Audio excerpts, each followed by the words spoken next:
À mon sens, et je termine là-dessus, mais c'est un sujet tellement profond qu'on pourrait passer la soirée là-dessus.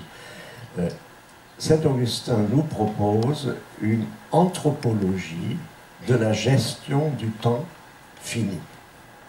Anthropologie, ça veut dire que l'humain est inséparable de cette aspiration qui consiste à transformer ce temps qui bascule d'instant à instant, qui nous échappe sans cesse, de le transformer en quelque chose comme une préfiguration, une annonce du salut. Raphaël. Oui, juste un mot parce que Spinoza était inclus dans la question et que j'ai plaisir à en parler. On dit que le temps, on se représente le temps comme une déchéance, comme l'image mobile de l'éternité. Et au fond, c'est à une inversion de cette perspective que Spinoza, par exemple, nous convie. Il y a une doctrine du salut chez Spinoza, il y a une sotériologie chez Spinoza, mais c'est un salut à l'intérieur du monde, si vous voulez. Pour le dire comme Camus, le monde est beau et hors de lui, point de salut. Et on est là chez Spinoza, chez Camus, moins chez Augustin, c'est une autre perspective. L'idée est de dire que c'est l'éternité, au fond, qui est l'image fixe du temps, et que le temps qu'on envisage comme mortifère, comme une... J'ai un karma de micro terrible. Le temps qu'on envisage comme mortifère, comme s'écoulant, à l'image d'un sang qui s'écoule, le temps est en réalité notre plus grande chance, car l'intervalle fini de notre existence, et c'est en cela que les propos se rejoignent, l'intervalle fini de notre existence est l'écrin d'une infinité dont nous sommes capables. Et la référence à Spinoza, c'est très précisément, et je le dis pour que vous puissiez vous-même vous y référer, la proposition 23 du livre 5 de l'éthique. Est un paradoxe en soi, on en a parlé déjà. Nous sentons et nous expérimentons que nous sommes éternels. Comment l'éternité peut-elle faire l'objet d'une expérience? L'éternité peut faire l'objet d'une expérience parce qu'il appartient à tout un chacun. Alors, chez Spinoza, de retrouver la part d'éternité en lui, c'est-à-dire la part de connaissance qui le transcende ou qui dépasse l'individualité de sa personne. Mais derrière cela, il faut y voir aussi une métaphore, enfin on peut le lire aussi comme la métaphore de l'ambition noble entre toutes, de savoir à l'intérieur d'une existence finie trouver, comme on trouve un diamant au milieu du charbon, des gisements d'éternité, c'est-à-dire être attentif à ce qui nous échappe, à ce qui nous détermine, à ce qui nous précède, à ce qui nous suivra, à tout ce qui est plus large, plus vaste et plus intéressant que nous. Notre condition temporelle est une invitation permanente à ne pas nous en tenir à nous-mêmes, est un rappel constant qu'une existence qu'on voudrait cantonner à notre petite vie, au fond qu'une logique de l'égoïsme est un combat perdu d'avance. On carapassonne, caparaçonne, je sais pas, notre existence, on la recouvre de ouate, on se protège, on se prémunit, mais en réalité, on ne fabrique jamais que des bulles de savon quand on lutte de cette façon contre le passage du temps.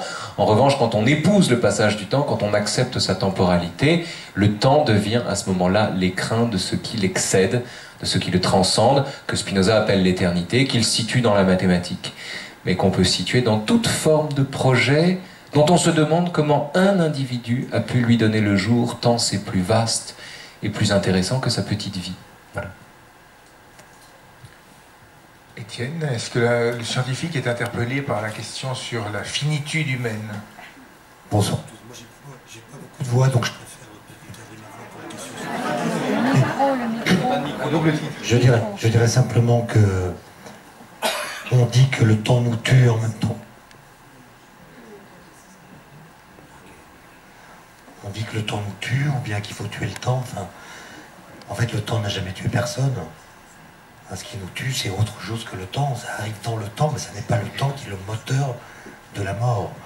Et moi, je pense que la perspective de la mort, c'est-à-dire la perspective qu'il y a un moment du futur certain, pas pour ce qui est de sa date, mais pour ce qui est de son contenu, qui va nous faire mourir, est une pensée sur laquelle nous pourrons faire rebond pour, dans le présent, vivre la vie pleinement.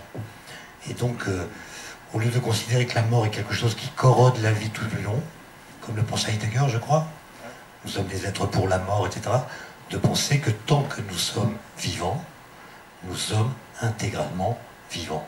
Et la mort n'est pas un processus, mais un événement. François Hartog, qu'est-ce que le grec répondrait? Le grec, il va dire tout à fait autre chose. Parce que là, on a eu Augustin, on a eu Spinoza, et je voudrais peut-être introduire quelques instants Ulysse, par rapport à cette question de la finitude. Parce que Ulysse, il est celui qui n'a jamais regimbé. Ulysse est celui qui n'a jamais regimbé contre la finitude. Il sait qu'il est mortel, il a choisi d'être...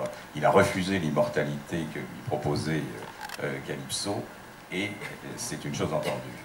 En revanche, il y a autre chose chez lui, dans une scène fameuse qui est au Chant Neuf de l'Odyssée, qui est une scène où Ulysse pleure. Et pourquoi pleure-t-il? Il est chez les Phéaciens, leur roi Alkinoos l'honore comme un autre, comme on doit honorer un autre. Oui. Il faut manger le micro. D'accord. Donc je reprends. Il honore Ulysse, et pour honorer Ulysse, il demande à Laède de chanter.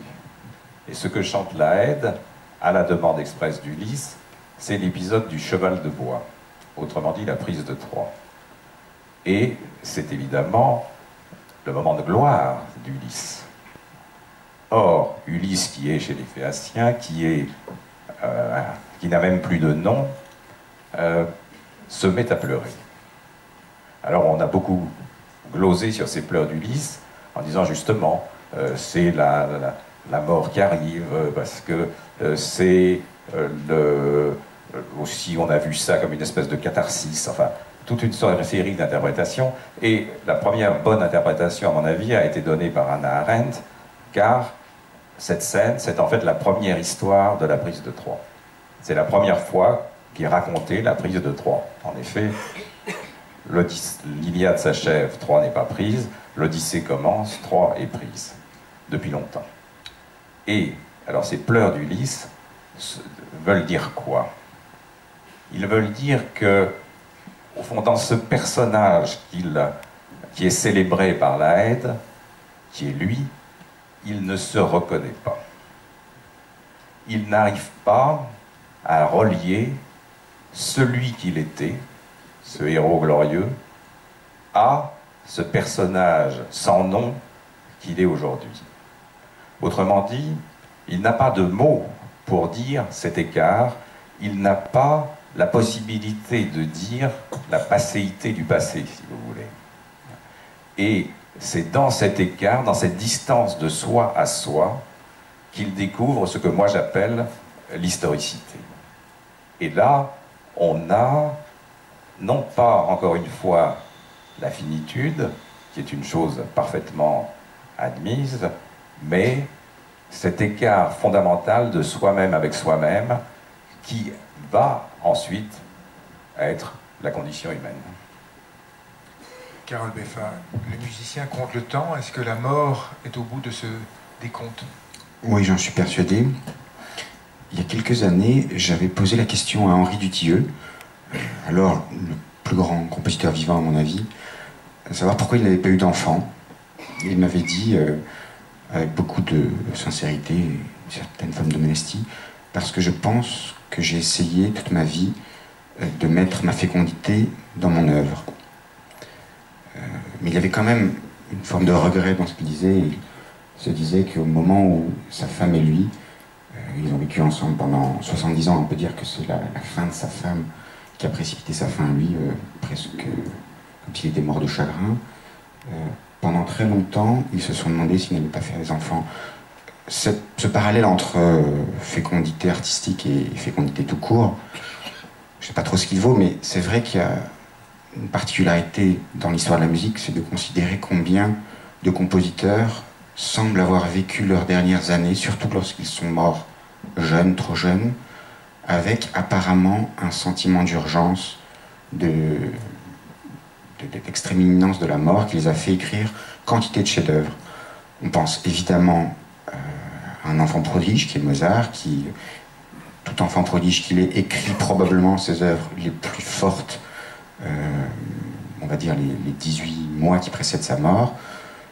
Dans son cas, c'est en plus doublé de cette mythologie que Milos Forman a, on va dire, amplifiée, qui serait que on est venu lui commander un requiem et que c'est en se tuant à la tâche, à force de composer ce requiem, qu'il a mis fin à ses jours.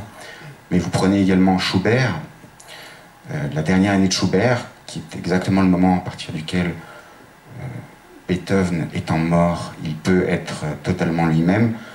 Le nombre de chefs-d'œuvre absolus que Schubert écrit en un an, pour celui qui est décédé à 31 ans, donc très jeune, dépasse l'entendement. C'est vraiment quelque chose de prodigieux. Chez d'autres, ça peut prendre la forme d'un virage in extremis. C'est par exemple le tout dernier Fauré, qui est un Fauré apparemment désincarné, presque énigmatique. Un compositeur qui privilégie la ligne au détriment des couleurs.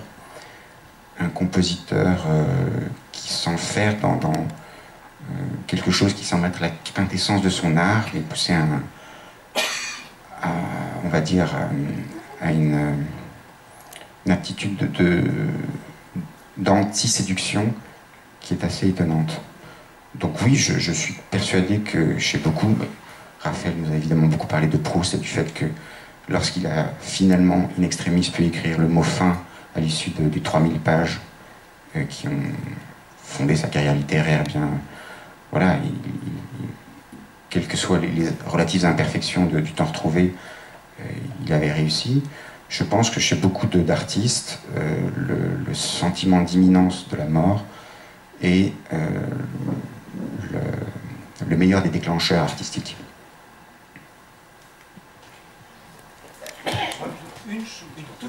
Il y a une toute petite chose. Parce qu'il y a un angle qu'on n'a pas envisagé, c'est l'angle du cinéma. On ne l'a pas évoqué et je voudrais attirer votre attention pour ceux qui ont vu ces films sur le montage des films de Tarantino.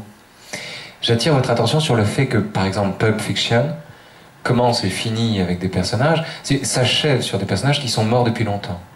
Dans la trame du film, si on respecte la chronologie objective du film, les personnages sur lesquels le film s'achève sont morts depuis longtemps.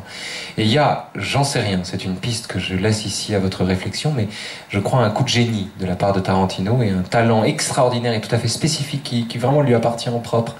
Un art du montage qui consiste à subvertir la ligne temporelle au profit d'une œuvre qui précisément échappe en un sens à tout ce que nous avons de commun ici, à savoir le passage du temps comme exhausteur de goût. Non, il a une façon de conjurer le passage du temps. C'est une modalité toute cinématographique que je pose ici et que voilà, je livre à votre méditation. Voilà. Deux questions pour Raphaël Enthoven.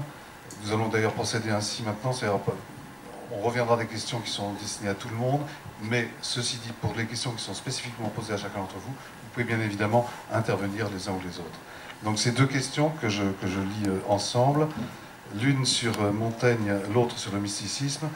La première, d'abord bravo pour vos conférences sur Proust et Bergson, en passant par Nietzsche et Spinoza. Dans cette transversalité, je m'étonne que vous n'ayez pas donné de place à Montaigne, lequel, en disant, sous peine, zut, je peins, pardonnez-moi, je ne peins pas l'être, mais le passage, met l'accent sur les divers états du moi, et précède Proust de près de 4 siècles. Et là, si tu permets, je mets la deuxième en même temps.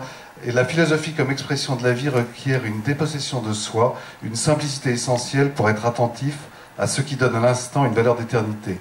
N'est-elle pas en cela proche d'une recherche mystique? Oui. Bon, je vais essayer d'être aussi bref que possible parce que le temps nous est compté. Mais je ne peins pas l'être, je peins le passage, et non un passage en heure, mais de minute en minute. Montaigne reprend ici vieux refrain de la philosophie qui commence dans le Théétète, dans le dialogue de Platon, le Théétète, où Socrate explique à Théétète qu'à tout moment Théétète diffère de lui-même. À chaque instant tu diffères de toi. Et l'intuition montagnenne a été reprise ensuite au XVIIIe siècle, notamment par David Hume, en expliquant que quand il se fouille à l'intérieur, quand il s'explore lui-même, il ne découvre rien de stable, rien d'identique. Et effectivement, c'est tout le paradoxe d'ailleurs qu'on évoquait, et vous avez raison de citer Montaigne, qui est peut-être le meilleur interprète de ce paradoxe, c'est tout le paradoxe selon lequel vouloir se saisir, c'est se perdre immédiatement. On est comme un vampire au soleil, ou on est comme de la neige au soleil, quand on essaie de s'attraper soi-même pensant, alors que on coïncide pleinement avec soi-même quand on se laisse aller, précisément, mais on se laisse aller en un sens très précis, c'est-à-dire quand on consent à la temporalité qui nous compose, qui nous constitue. C'est une intuition qu'on retrouve jusque chez Sartre, puisque jusqu'à l'idée que dans l'être et le néant, évidemment, c'est le néant, c'est la liberté, l'être, c'est la mort. On entre dans un mort comme dans un moulin, c'est la fixité, la mort.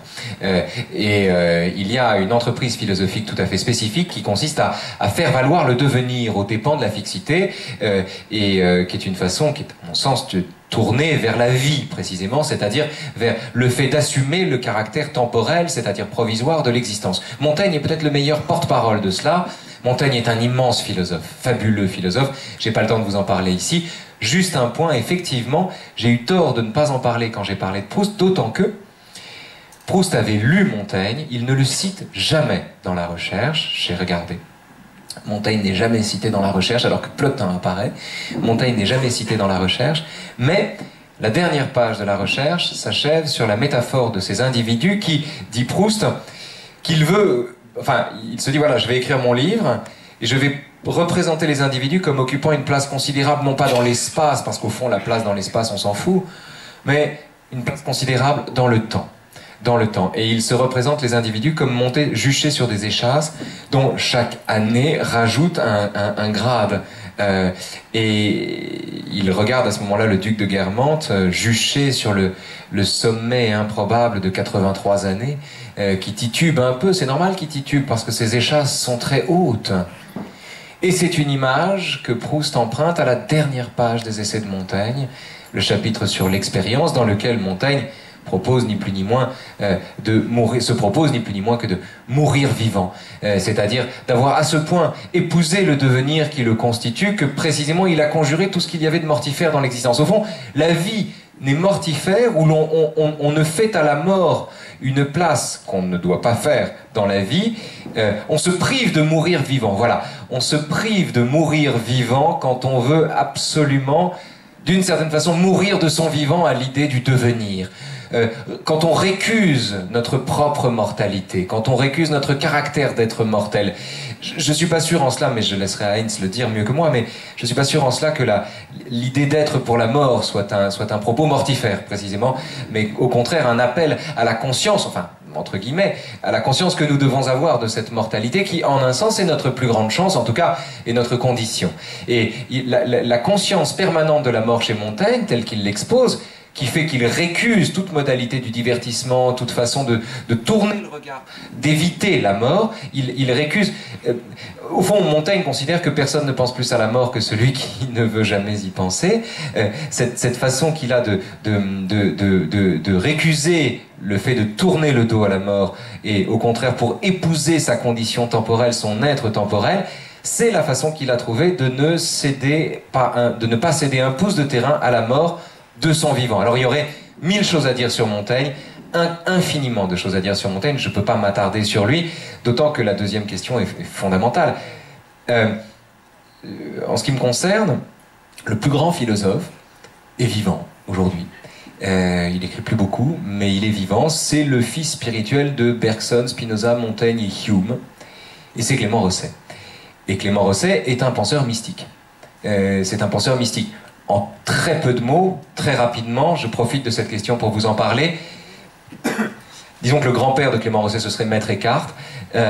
Vous avez dans un livre de Clément Rosset qui s'appelle L'objet singulier, cette intuition extraordinaire qui est qu'au fond, notre monde est tout entier tout ce qu'il peut être, il est spinoziste en cela, on ne sort pas du ciel qui nous contient, on peut s'agiter tant qu'on veut, on n'ira pas au-delà, et même en mourant d'ailleurs.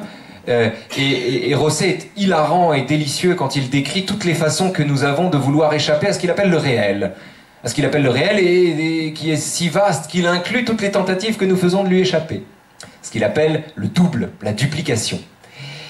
Et puis, Rosset, en cela, est spinoziste jusqu'au bout des ongles. Et puis, il y a une deuxième partie de lui-même qui est plus bergsonienne que spinoziste, qui est la suivante, qui est de dire... Puisqu'on ne sort pas du réel qui nous contient, puisqu'on est donc jugé parti quand on le regarde, puisqu'on ne peut pas le regarder d'ailleurs que de là où nous nous trouvons, Puisqu'on est mêlé de cette réalité qu'il nous appartient de penser, la réalité ne peut se donner à nous que sous la forme d'une singularité.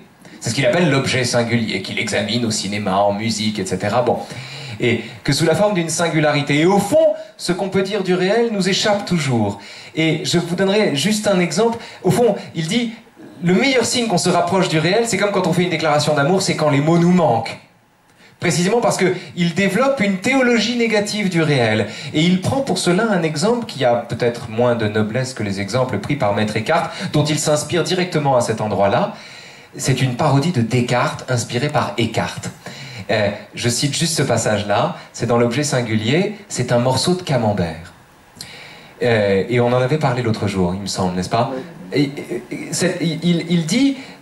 L'épuisement du langage pour désigner ce qu'est le réel. Le langage est très fort pour dire tout ce que le réel n'est pas, ou tout ce que la chose que nous désignons n'est pas. Il est impuissant à désigner ce que la chose est, sauf dans le cas de la poésie, ou sauf quand on trouve le mot juste, ce qui est rarissime.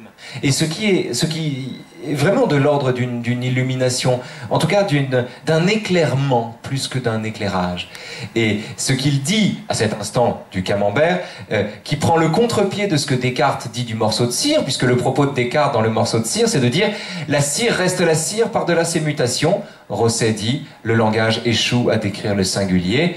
Sauf dans le cas de la poésie, c'est là qu'il faut commencer à parler. Sauf dans le cas de la poésie, alors Rosset a ses références. Il pense notamment à Novarina, que vous connaissez, que certains d'entre vous connaissent certainement, dont il fait grand cas, mais également des passages du Misanthrope. Enfin, peu importe.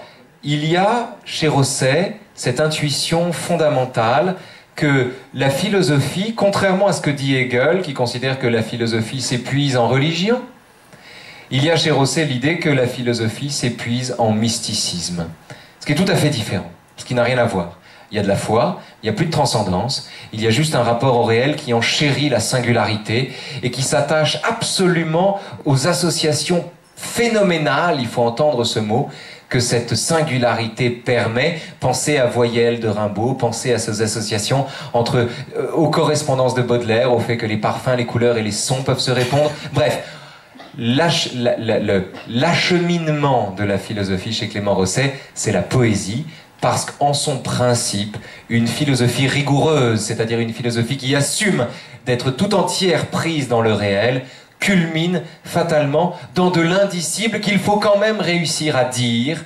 Et ça, c'est le tour de force de la poésie et, évidemment, à plus grand titre, de la musique. Voilà. Sauf s'il a un truc. Le présent. Alors en effet, le présent tel que nous le percevons est une entité qui est physiquement contradictoire. Puisque ça a été mesuré justement par des gens qui font des expériences, dans les sciences, dans les neurosciences. Ce qu'on appelle le présent, nous, c'est une durée qui dure quelques fractions de microsecondes, parfois plus. C'est-à-dire, par exemple, si je déplace mon doigt devant moi, je vois l'intégralité de la trajectoire.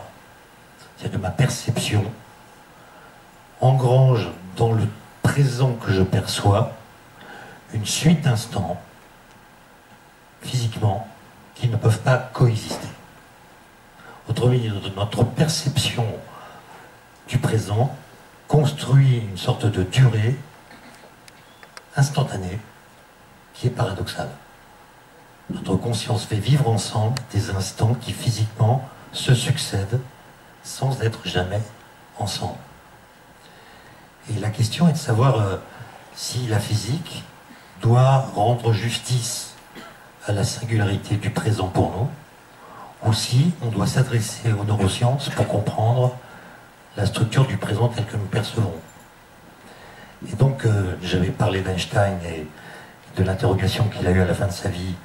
Est-ce que la physique doit décrire le présent comme un instant singulier qui a des propriétés que n'ont pas les autres instants, ou bien la perception que nous avons du présent est-elle quelque chose que notre cerveau fabrique, dont la physique n'a pas à rendre compte, et que les neurosciences doivent pouvoir étudier par leurs moyens propres.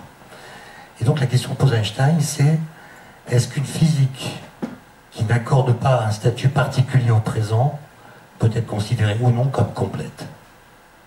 Ou est-ce qu'il lui manque quelque chose? Alors il y a beaucoup de travaux aujourd'hui sur des thèmes qui s'appellent Physics of Now.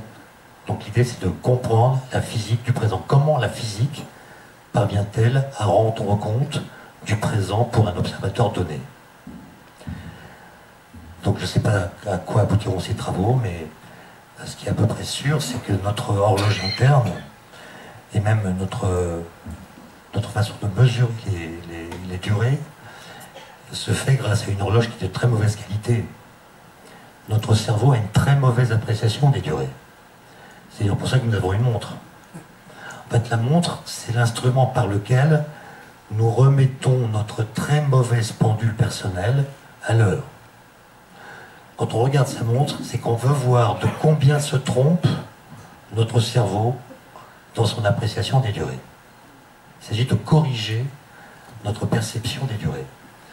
Et donc il y a là une question qui aboutit, là encore, à une sorte de paradoxe. C'est si vous faites dépendre le passage du temps de structures cérébrales qui coderaient les événements dans une temporalité, par exemple, qui serait donc en quelque sorte le moteur du temps, comment expliquez-vous que le temps puisse continuer à passer sans vous? C'est le paradoxe de l'ancestralité que j'évoquais l'autre jour. Maintenant, la deuxième question sur le temps irréversible, si je vais bien noter la question, qui conduit à un accroissement de l'entropie? Or, tout mon propos, c'était de distinguer les choses. C'est-à-dire, le cours du temps, il est en effet irréversible. Ça veut dire quoi? Ça veut dire que vous ne pouvez pas rencontrer dans votre futur un instant que vous avez déjà traversé dans votre passé. Donc, tout instant est incapable de revenir dès lors qu'il s'est produit. C'est cela qu'on appelle le cours du temps et qui traduit ce qu'on appelle par ailleurs l'irréversibilité du temps. Mais ce temps-là ne fait rien d'autre que transporter l'invariance des lois physiques. C'est un temps qui ne détruit rien, qui ne crée rien. Et vient se greffer sur ce temps irréversible qui ne fait rien, la flèche du temps, qui elle est une propriété des phénomènes, et c'est la flèche du temps qui va faire que l'entropie va croître. Ou plus exactement, c'est la croissance de l'entropie qui correspond à ce qu'on appelle une flèche du temps, c'est-à-dire ce sont des mécanismes qui empêchent un système physique de retrouver dans le futur un état que ce système a connu dans le passé. Et donc, il y a deux sortes d'irréversibilité qui n'ont rien à voir l'une avec l'autre. Il y a d'abord celle du temps, et il y a ensuite celle des phénomènes temporels. Et donc, je ne dirais pas, moi, que le temps produit de l'entropie, par exemple. Quand ces notions étaient mal comprises ou confondues, il y a beaucoup de collègues de physique qui se posaient la question de savoir pourquoi on ne se souvient pas du passé. Pardon, pourquoi on ne se souvient pas du futur? Si les équations sont réversibles, comme j'ai expliqué, pourquoi on ne se souvient pas du futur? Et des gens invoquaient la flèche du temps, la croissance de l'entropie, le fait que quand on met une goutte de lait dans du café, ça fait du café au lait et on ne peut jamais retrouver l'état initial. Et évidemment, c'est un mélange des deux questions. Si on ne se souvient pas du futur, c'est pour une raison beaucoup plus triviale que le café au lait, nous ne nous souvenons pas du futur parce que nous n'y avons jamais été présents. Et donc c'est le cours du temps qui est la bonne réponse à la question, et non pas la flèche du temps. C'est pas parce qu'il y a une irréversibilité des phénomènes qu'on ne se souvient pas du futur. C'est parce qu'il y a un cours du temps qui fait la séparation, pour un observateur donné, entre le passé et le futur. Et je voulais d'ailleurs dire une chose sur le changement à propos de la phrase de Montaigne. Je veux décrire le passage et non pas l'être. Vous comprenez bien qu'on ne peut pas décrire le passage, j'appellerais ça le changement, sans invoquer le hors-changement. C'est-à-dire que les anciens Grecs avaient montré le paradoxe qu'il y a à vouloir penser ensemble le changement et l'identité. Si une chose change, c'est qu'elle cesse d'être identique à elle-même. Et si elle est identique à elle-même, elle ne peut pas avoir changé. Et donc entre l'identité et le changement, il faudrait choisir. Ça donne Héraclite et Parménide. En fait, on a résolu ce problème, cette contradiction, par un stratagème sémantique. Dans beaucoup de langues, notamment la langue française, le sujet du verbe changer est précisément ce qui ne change pas quand vous dites qu'il change. Eh oui, le sujet du verbe changer, si je dis que X a changé, X étant une chose ou un être, ce que je veux dire, c'est que le X dont je parle après le changement est le même qu'avant. Donc le sujet du verbe changer est ce qui n'a pas changé dans le changement. Donc du coup, qu'est-ce qui a changé? Non pas X, qui est le même, mais quelque chose de X. Ses cheveux, sa femme, son tour de taille, enfin, mais pas lui. En tant que lui-même, il est le même à l'issue du processus de changement. Et ce serait trop long à discuter, mais la physique, justement, elle a choisi son camp de façon assez subtile, en considérant qu'il y a des choses qui ne changent pas, les particules élémentaires, par exemple. Si je prends un électron d'aujourd'hui, 2015, et je le mets dans l'univers primordial, à la place d'un autre électron qui était là, et que je ramène en 2015, on ne verra pas de différence. Autrement dit, un électron d'aujourd'hui est exactement le même qu'un électron du passé. Il ne lui est rien arrivé au cours de l'histoire pour ce qui est de son ontologie. Il a pu avoir toute son histoire, se mettre dans différents atomes, mais c'est le même électron. Et ça, c'est donc une sorte de dette que nous avons à l'égard de Parménide. Mais en même temps, chez Héraclite, qui lui met en avant l'idée de devenir, Héraclite dit, enfin, Hayes me corrigera si je me trompe, mais tout change en effet, sauf le fait que tout change. Et donc quand vous voulez dire le changement permanent, vous êtes en train de dire une forme de permanence. Et je pense que les physiciens ont compris ça, et c'est pour cela que les lois physiques sont des lois qui sont pensées comme étant invariantes par translation du temps. C'est-à-dire qu'on a pris quelque chose à Parménide, et on a également pris quelque chose à Héraclite, pour combiner à la fois l'idée qu'il y a des lois qui ne changent pas, et qui permettent de penser à un univers qui évolue. Je ne sais pas si j'ai été clair, mais c'est ce que je voulais dire. On peut en politique l'illustrer par le fait que depuis qu'un président de la République est élu au suffrage universel, tous les candidats sont les candidats du changement. Le seul truc qui ne change pas en politique, c'est l'appel au changement. C'est le seul truc, ça revient en permanence, c'est tout bête. Ça va même plus loin, parce qu'il y a un président de la République qui a inventé le changement dans la continuité. C'est génial, hein, ce qui est physiquement puissant, alors, mais politiquement... La question, c'est est-ce que c'est un pléonasme ou est-ce que c'est un oxymoron? Parce qu'un changement sans continuité, c'est pas un changement, c'est un remplacement. C'est un remplacement. Pour les présidents de la République, ça peut se faire d'ailleurs. C'est un remplacement. Mais un changement qui serait une pure continuité, très lente, au point que ces transitions seraient imperceptibles, ça ne s'appellerait pas un changement. Le changement, quand on ne dit pas ce qu'on va changer, comment on va le changer, et évidemment c'est une phrase absurde, mais bon, c'est pas la seule. Revenons à la métaphysique, messieurs. Bon.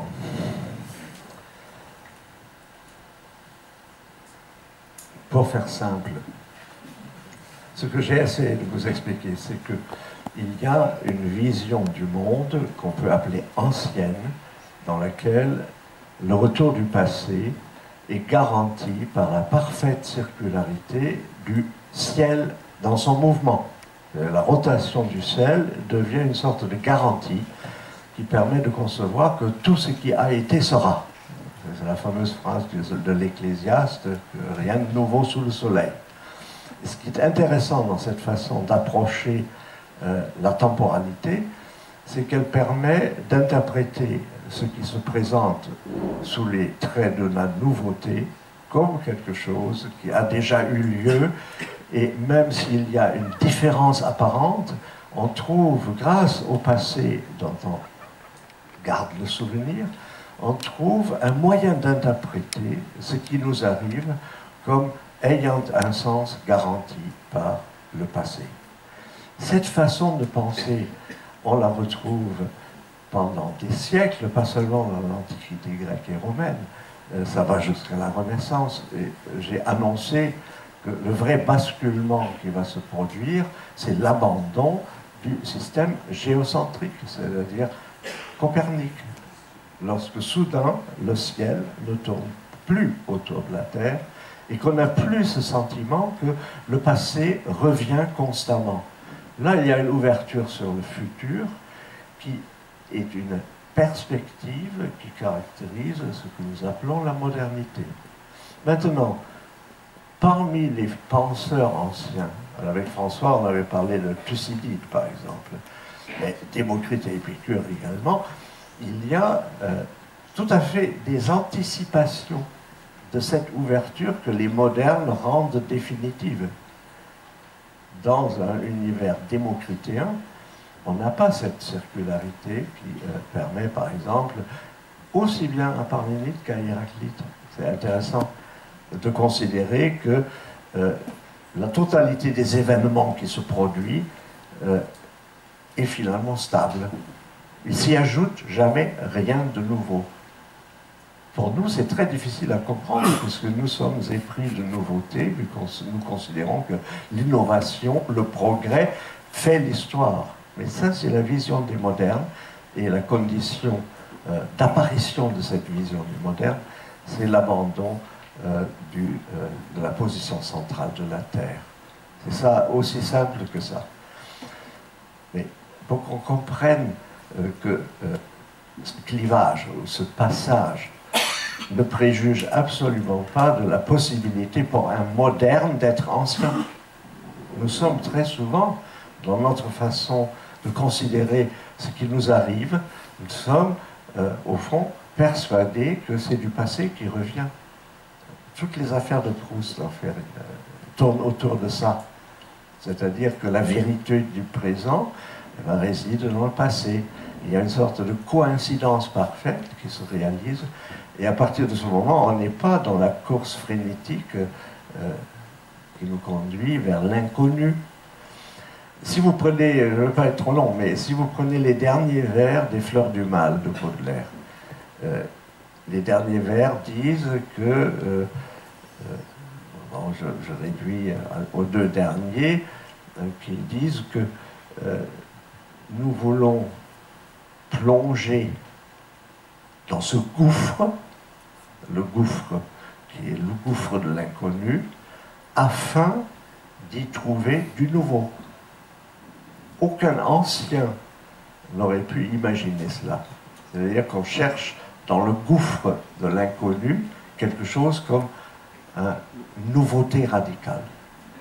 Donc c'est cette distinction que je voudrais qu'on maintienne, tout en acceptant l'idée que parmi les anciens, il peut y avoir des gens qui annoncent cette ouverture moderne, comme il peut y avoir parmi les modernes des gens, et enfin chacun de nous en réalité, dans certaines situations de la vie, qui raisonnent comme les anciens. En fait, c'est ce que Max Weber aurait appelé des idéotypes. C'est-à-dire ce ne sont pas des réalités comment dire, matérielles ou concrètes, ce sont des possibilités de réfléchir aux choses. Et les idéotypes, eh bien, il y en a deux, les anciens et les modernes. L'un fait du passé la clé du sens de ce qui arrive, et l'autre fait du futur la clé de ce qui arrive au présent. Et ce futur, je vais vous en parler, s'appelait dès 1516 une utopie. C'est-à-dire quelque chose qui n'a pas encore lieu. Je ne peux pas répondre mieux pour dire qu'il ne faut pas se laisser abuser par l'idée que les anciens sont toujours anciens et les modernes toujours modernes. Parmi les anciens, il y a des précurseurs des modernes, et parmi les modernes, il y a les anciens. Mais pour comprendre ce que c'est qu'être ancien et ce qu'est d'être moderne au sens idéal typique du terme, eh bien, les anciens cherchent la clé ou le sens de ce qui arrive dans le passé, et les modernes le cherchent dans le futur. C'est pour cela que dans l'utopie moderne, ce sont les avancées du progrès qui donnent le sens aux choses qui arrivent. Je ne peux pas faire mieux. Peut-être juste une note, une footnote, par rapport à cette affaire d'anticipation. Ce que tu as appelé anticipation chez quelques anciens, en prenant l'exemple de Thucydide. Mais oui, puisque Thucydide disait, par exemple, les anciens grecs vivaient comme les barbares vivent aujourd'hui. Vous voyez bien qu'il y a là un décalage, un écart temporel qu'il inscrit et qui lui permet de construire son anthropologie de la Grèce ancienne. Tu avais évoqué dans ta conférence Hérodote, le tout début d'Hérodote, avec cette succession d'enlèvements de femmes qui aurait conduit jusqu'aux guerres médiques.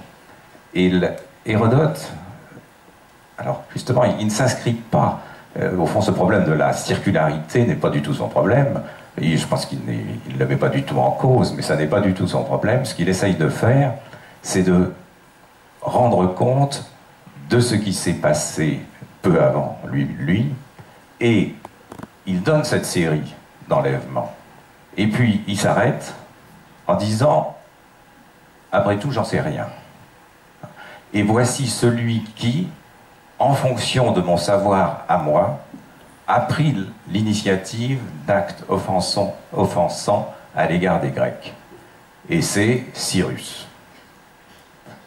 C'est le premier qu'il désigne donc au terme de son enquête, justement. Bon, vous voyez bien qu'on est là dans quelque chose qui rompt avec cette vision d'une succession d'enlèvements qui se répondent, et il dit j'en sais rien, mais voici comment je marque moi le début de ce qu'ont été les guerres médiques. Juste un mot pour... Je serai très bref. Parce que là, c'est parfait pour comprendre que ce sont des points de vue. Ce ne sont pas des espèces de positions qui seraient essentielles, enfin, liées au fait que je ne peux pas faire autrement. Non, il est possible d'envisager ce qui nous arrive comme la résurgence du passé, c'est ce qu'on appelle ancien, comme on peut considérer que ce qui nous arrive est finalement déchiffrable uniquement par rapport à un futur vers lequel on chemine. Ce sont les deux possibilités. Et Hérodote peut parfaitement jouer sur les deux. C'est ça que tu viens de dire. Et c'est extrêmement essentiel pour moi qu'on ne confonde pas ces possibilités de donner un sens aux événements qui se produisent dans le temps avec des espèces de contraintes absolues qui appartiendraient à des périodes du passé qui seraient nettement distinguées, comme si les modernes ne pouvaient fonctionner que comme des modernes.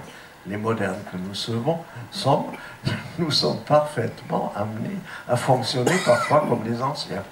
Quand on réfléchit à ce qui nous arrive, lorsqu'on se remémore, c'est pour ça que Proust est très très intéressant de ce point de vue. Voilà, donc ça me paraît tout à fait essentiel de ne pas faire comme si ces points de vue que sont donc le sens vient du passé ou le sens, il faut le chercher dans le futur, que ces points de vue sont historiquement séparés à un certain moment de façon radicale.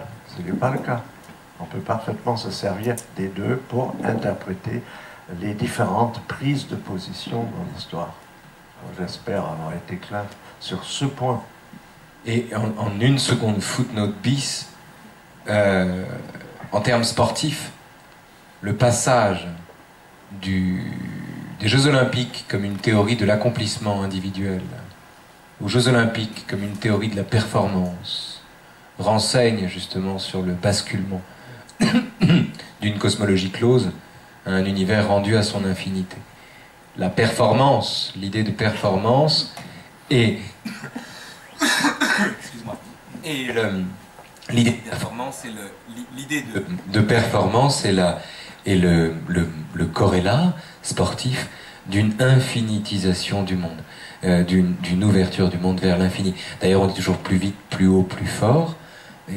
Jusqu'où la question est désormais caduque, puisqu'on est sorti justement de la circularité au profit d'une sorte de perpétuation indéfinie ou d'une reproduction indéfinie ou d'un éloignement au fond indéfini ou d'une barre de record qu'il s'agirait de reculer indéfiniment. Et ce point-là est une autre façon de le dire. En termes mythologiques, c'est la différence qu'il y a entre Orphée d'un côté et Prométhée de l'autre, entre une musique dont l'ambition est de savoir trouver sa place au fond dans le monde et d'inviter chaque élément du caillou jusqu'à l'individu à s'installer dans le monde, à une figure qui, elle, au contraire, invite davantage au dépassement de soi. Et il existe peut-être une figure en philosophie qui, tout en étant pétrie de modernité, et tout en recherchant d'une certaine façon la modernité, ne traque la modernité qu'en cheminant par le fond du gouffre, c'est-à-dire qu'en allant la chercher du côté d'une pensée circulaire, c'est la version que Nietzsche, la version en 2 mots, que Nietzsche donne de l'éternel retour. Ce qu'il appelle l'éternel retour, qui n'est pas l'idée que les choses reviennent indéfiniment, mais l'idée toute simple qu'il faut aimer la vie au point d'en désirer le retour éternel, et que c'est la meilleure façon, justement, paradoxalement, de ne pas reproduire les mêmes erreurs. Voilà, je me tais là-dessus. Juste un mot, en écho à ce que tu viens de dire. Aux Jeux Olympiques, le saut en longueur, c'était toujours la même distance. Toujours la même distance. Il ne s'agissait justement pas d'aller au-delà vers un futur utopique qui serait à réaliser. En réalité, ils sautaient avec des poids. Et donc l'exploit consistait à sauter la même distance, inlassablement, mais avec des poids. Et donc il y a plein de choses à raconter là-dessus. Moi je raconte aussi que... C'est des petits poissons. Non, il y a un autre aspect extrêmement intéressant. Les activités sportives reflètent parfaitement le rapport que nous entretenons avec ce qui donne du sens et de la valeur à ce que nous faisons. Tous les sports d'équipe qui visent un but sont des sports modernes. Alors ça peut être n'importe quoi, foot, rugby, ça peut être un panier pour le basket, etc. Tandis que les sports anciens sont des sports de fidélité. Il s'agit de faire ce qu'on a fait pendant les journées de travail, soulever des poids énormes, tirer quelque chose qui résiste. Il y a tout ce qu'on voit à minuit parfois à la télé, où de gros bonhommes du Midwest américain commencent à scier d'immenses troncs d'arbres, où il y a des gens qui sont... bon, vous voyez ce que je veux dire. Ça, ce sont les sports des paysans qui faisaient simplement les jours de fête, ce qui était leur lot quotidien, simplement magnifié par la circonstance religieuse de la fête patronale. Tandis que les sports modernes sont toujours tournés vers un but. Et j'ajoute une dernière chose, à partir de la fin du 19e siècle, on plonge au-delà de la modernité dans quelque chose que toi tu appelles le présentisme. Ce sont les sports de glisse, qui n'ont plus de but, et dans lesquels on vit le pur présent avec ce qu'on appelle la présence d'esprit. C'est toutes les manières de glisser qui se sont multipliées de façon extraordinaire depuis quelques dizaines d'années, mais c'est encore un autre rapport au temps. Donc, je finis. Les anciens font grand cas du passé, puisque c'est le passé qui contient la clé de ce qui arrive. Les modernes font grand cas du futur, parce que c'est l'avenir qui donne un sens à ce qui nous arrive. C'est le progrès. Et puis il y a les contemporains, ce sont ceux qui sont des surfeurs, qui sont dans le pur présent d'une activité sans but. Voilà. Deux questions. Un commanditaire ou un organisateur de concert vous demande très en amont de donner un titre parce qu'il faut bien l'écrire sur un programme. Donc 1 an avant, alors que vous n'avez absolument aucune idée de ce que vous allez dire, de la durée de la pièce, de quoi que ce soit, il vous faut donner un titre. Bon, ça m'est arrivé une fois où j'ai appelé une pièce Paradis artificiel, parce que j'adore Baudelaire, parce que le titre était suffisamment beau en soi et vague dans ce qu'il pouvait désigner pour que quantité de choses puissent être inspirées. Enfin, voilà. S'agissant de Masque, je vais quand même essayer d'y trouver une ou plutôt des justifications. D'abord, je suis féru de mystification. Je suis féru de... Enfant, j'adorais les arnaques téléphoniques, que je faisais à merveille jusqu'à l'âge de 11 ou 12 ans. Ensuite, la mue a rendu la chose plus difficile. J'ai toujours bien aimé ces inversions de rôles, cette thématique du pastiche, du faux semblant. Et lorsqu'en plus cela revêt une dimension artistique ou dramaturgique, théâtrale d'une certaine façon, quand il s'agit de Masque, je trouve que ça tombe bien. Je ne suis pas le premier, loin de là, à avoir appelé une œuvre musicale Masque. C'est le cas d'un très grand compositeur polonais qui s'appelle Karol Szymanowski, qui est mort en 1937 si je ne m'abuse, qui aimait bien les M, qui a écrit comme ça une série de métopes, une série de masques aussi. Dans ce cas, et la personne qui me pose la question me demande aussi pourquoi ce masque 1 et ce masque 2 peuvent être aussi différents, mais peut-être précisément ce sont des masques. Ce sont des masques qui prennent un peu à la façon d'un caméléon, des apparences assez différentes. Caméléon, anguille aussi peut-être, hein, parce qu'encore une fois, il y a toujours une part d'incertitude lorsque vous devez donner un titre à une pièce, vous ne l'avez pas encore entendue exécuter, vous ne savez pas exactement comment elle va sonner, et surtout, puisqu'il est question de temps, vous ne savez pas du tout comment elle va sonner dans la durée. C'est-à-dire que vous pouvez être relativement satisfait de ce que vous avez fait localement, si j'ose dire. Vous avez l'impression que les enchaînements pris un à un marchent, fonctionnent, mais vous n'avez aucune idée du déroulement temporel et de la question de savoir si une fois que le tout sera donné à entendre, eh bien, vous aurez effectivement écrit ce que vous avez voulu écrire. Voilà pourquoi masque me semble être une bonne idée. J'ai par ailleurs un tout petit peu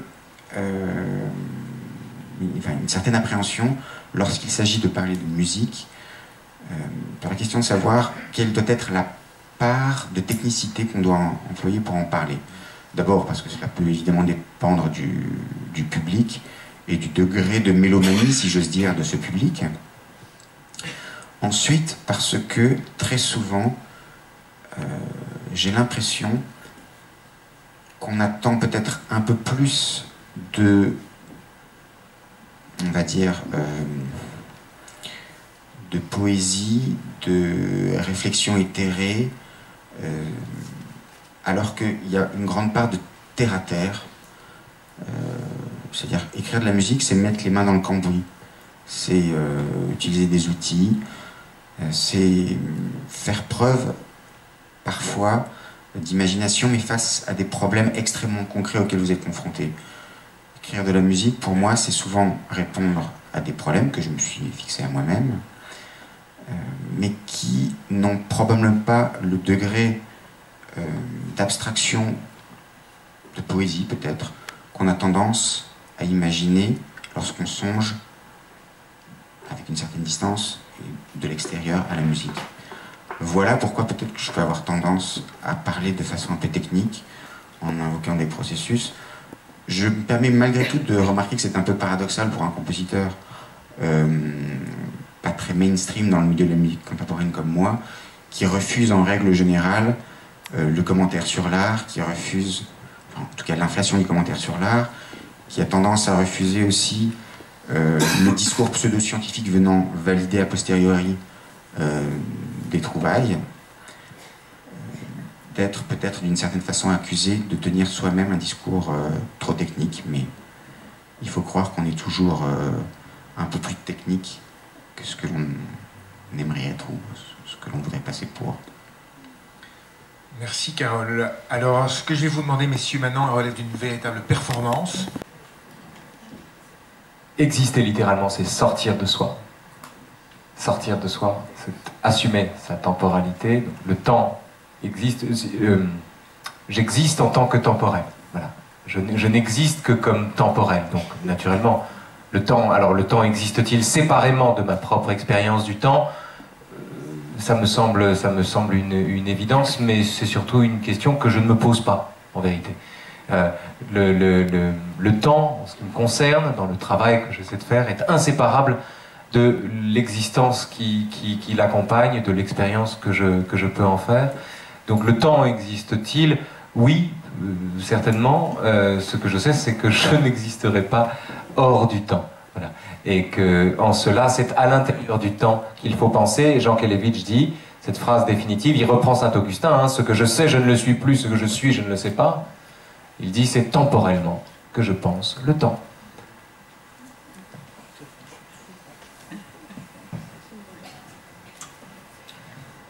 Bon, moi j'hésite à parler du temps sans me référer à une théorie physique.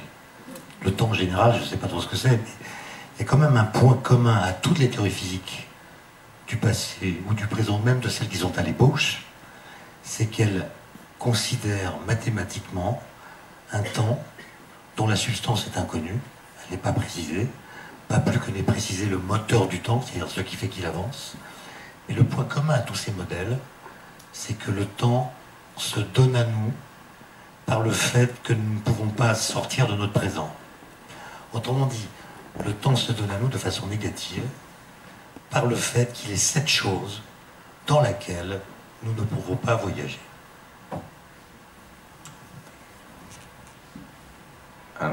Moi, je répondrai par deux mots grecs. Le temps existe-t-il? Il y a toujours un temps chronos et un temps kairos.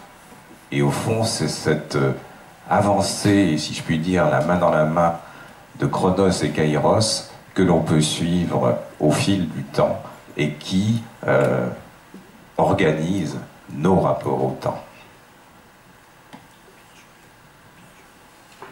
La meilleure preuve que le temps existe, c'est qu'on n'a plus le temps. Merci, Alice.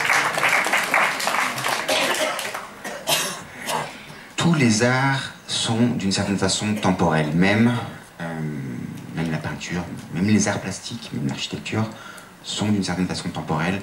Je crois néanmoins que la musique est probablement, parce qu'elle est pour le coup l'art du temps, non pas la manifestation intangible de ce que le temps existe, mais quelque chose qui peut nous mettre sur la voie d'une réponse positive à la question qui a été posée. Autant pour moi. Autant pour moi. Merci messieurs d'avoir respecté ce protocole. Certains d'entre ces conférenciers nous quittent demain, donc au revoir à eux et merci de